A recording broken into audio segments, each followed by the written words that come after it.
السلام عليكم ورحمة الله وبركاته. عاملين ايه؟ يا رب تكونوا بخير. النهاردة ان شاء الله هطبق معاكم رجيم صحي. ازاي نقدر نخس واحنا بناكل اكل صحي وفي نفس الوقت نخسر وزن من غير حرمان؟ يعني الاكل مش مفهوش حرمان، وفي نفس الوقت مش اكل كتير، يعني متوازن الى حد ما. فاتمنى منكم ان انتوا تعملوا لايك للفيديو قبل ما نبدا، وما تنسوش طبعا تشتركوا في القناه لو انتوا اول مره تتابعوني. اهلا بيكم، وفعلوا الجرس طبعا عشان يوصلكم كل جديد. هستخدم في الفطار، انا جبت توست اسمر. دي شريحه توست، هحط عليها جبنه حوالي مثلا معلقه صغيره معلقه كبيره، افرديها كده. احنا بنعمل مثلا في الفطار حاجه تكون لذيذه وفي نفس الوقت صحيه وتشبعني، وفي نفس الوقت برضو اقدر ان انا اكمل ما احسش بحرمان. هنا عاملة بيض مقلي 2 بقطعة سمنة بلدي صغيرة. السمنة البلدي حلوة جدا، ممكن نستخدم زيت زيتون او زيت جوز هند، دي اكتر مصادر صحية وامنة. هنا حطيت البيض خلاص، وممكن بقى كمان نضيف شريحة من التوست كمان نقفل بيها الساندوتش ده. ونحط بقى اي خضار عندنا، جرجير، طماطم، خس، فلفل، خيار، اي خضار عندنا متاح حطوه كلوه. في الفطار بيكون مشبع جدا. وبرضو ممكن نستخدم بيض مسلوق، ده فطار بسيط وسهل جدا تحضيره. ممكن نعمل وجبة شوفان، ممكن ناخد فول ونص رغيف بلدي، ممكن ناخد يعني في حاجات كتير قوي زي زبدة الفول السوداني برضو. وكمان بيبقى معاه قهوة لما نحب كده نعمل تحلية حلوة. كمان عملت معاكم امبارح كب كيك بالموز والشوفان، سهل جدا وخطير وطعمه حلو قوي. الناس اللي بتحب تفطر حاجات صحية وفي نفس الوقت حلوة ما تزودش وزنها وتخس عادي. شوفوا الفيديو، هحطلكوا اخر الفيديو في المقترحات، وبرضه هحطلكوا فوق في علامة الاي اللي بتظهر دي. اتمنى ان انتوا تشوفوه، لان يعني انا استغربت جدا ما جابش مشاهدات خالص، يعني حوالي 500 مشاهدة من امبارح، مع انه هو بجد صحي وجميل جدا. فالناس اللي مهتمة بقى وهتشوف الفيديو ده ممكن تروحوا تشوفوا الفيديو بتاع امبارح، هتلاقوه برضو اخر فيديو نازل. ان شاء الله تعملوه جربوه، وانا عن نفسي جربته طعمه حلو جدا، فمش هتندموا خالص. اللي حابة تعمل كمية كبيرة ممكن تضاعف الكمية، وطبعا التفاصيل كلها في الفيديو. هنا بعمل قهوة بحليب. حطيت طبعا الحليب وحطيت البن وسكر الدايت وبقلبه وبحطه بقى على نار كده هادية لحد ما القهوة تستوي. وبيبقى الفنجان القهوة ده بحس ان هو كده بجد حلو قوي في اليوم، حاجة حلوة بتقضي وقت مع نفسك، بتقعدي تقري حاجة، تتفرجي حتى على الموبايل بتاعك، بتقلبي. يعني زي استراحة كده خلال اليوم من شغل البيت والأطفال والحاجات دي كلها. بتقعدي كده تشربي قهوة، فالفنجان القهوة ده لازم أساسي عندي في اليوم. بعد الفطار بحوالي ساعة ساعة ونص على حسب بقى الوقت يعني. وبعد كده بقوم اجهز الغدا زي ما انتوا شفتوا. انا هعمل النهارده عدس، شوربة عدس. طبعا الجو برد قوي، وشوربة العدس من الحاجات الجميلة جدا والصحية جدا زي ما انتوا شايفين اصلا، يعني كل خضار اهو، جزر وطماطم بصل وثوم. وطبعا العدس بروتين اصلا نباتي، وموفر جدا يعني بالنسبة للظروف الاقتصادية اللي بنمر بيها.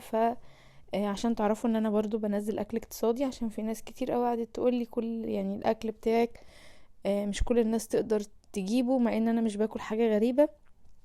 وعلى فكرة في ايام اصلا بتتصادف ان انا مش بصور، يعني بيبقى مثلا عندي ظروف مش عارفة اصور، باكل اكل كتير قوي. يعني مش لازم ما باكلش لحمة وفراخ وحاجات من دي طول الاسبوع على فكرة يعني. بس بتتصادف معايا دايما ان انا ممكن التصوير يجي في اوقات اكون عامله مثلا فيها كفته، عامله برجر، عامله لحمه، عامله فراخ. بس يعني اكيد طبعا محدش بياكل لحوم طول الاسبوع ده، حتى يعني مش هيبقى يعني الواحد بيزهق يعني على الاقل.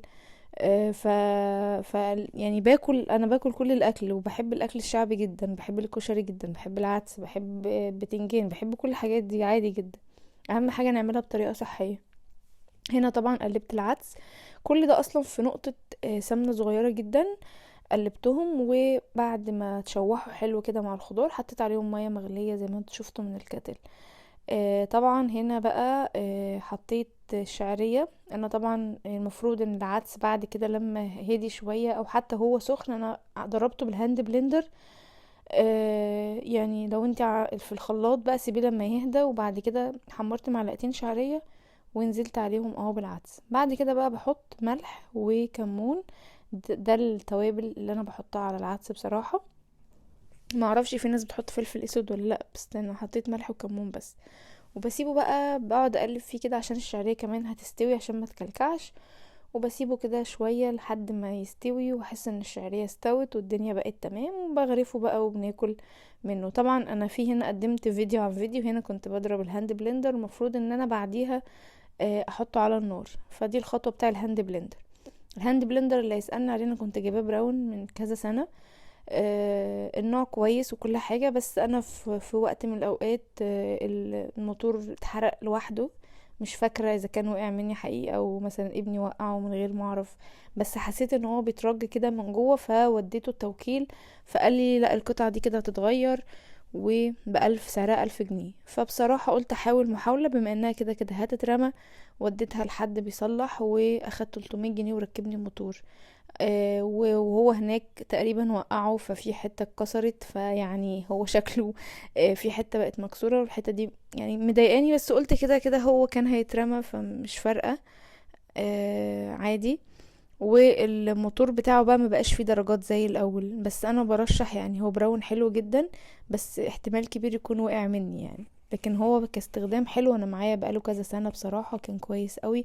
ومعاه الكبة الصغيرة والكبة الكبيرة كمان، ومعاه مضرب كده. كان مش فاكرة كان سعره كام، بس اكيد طبعا السعر اختلف دلوقتي.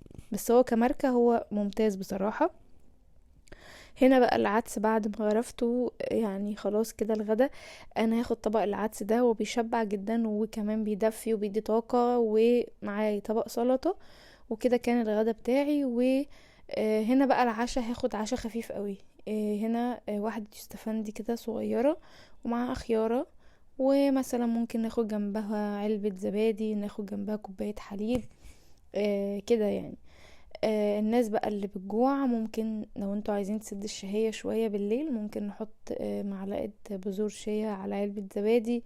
جنب الحاجات دي ممكن نكتر خضار، يعني مش خيارة لا، ممكن نحط جزر، نحط فلفل، نحط خس. يعني حاولوا تدخلوا الاكل الصحي في حياتكم اكتر من جوع، فناخد حاجات ملهاش 30 لازمة زي الحلويات، زي السكريات، الحاجات اللي بتطلب بالليل دي. وبصراحة انا شايفة ان احنا لو نمنا بدري شوية وسيطرنا على الموضوع بالليل، مش هنزيد في الوزن. لان كل الحوار كله يعني، احنا في ناس كتير قوي بتمشي تمام الصبح وطول اليوم، وتيجي بس بالليل. كلنا على فكرة بنضعف بالليل قوي، فبنقوم ناكل اي حاجة حلوة، اي حاجة في التلاجة ناكلها. فاهم حاجة يعني الفترة بتاع بالليل دي، فالنصيحة بقى ناموا بدري احسن، عشان ما ندخلش في المرحلة دي اصلا، لان السهر من اكتر العوامل اللي بتزود الوزن عشان بنقعد ناكل. وده كان يوم النهاردة، اتمنى ان هو يعجبكم. اشوفكم باذن الله على خير في فيديو جديد. مع السلامة.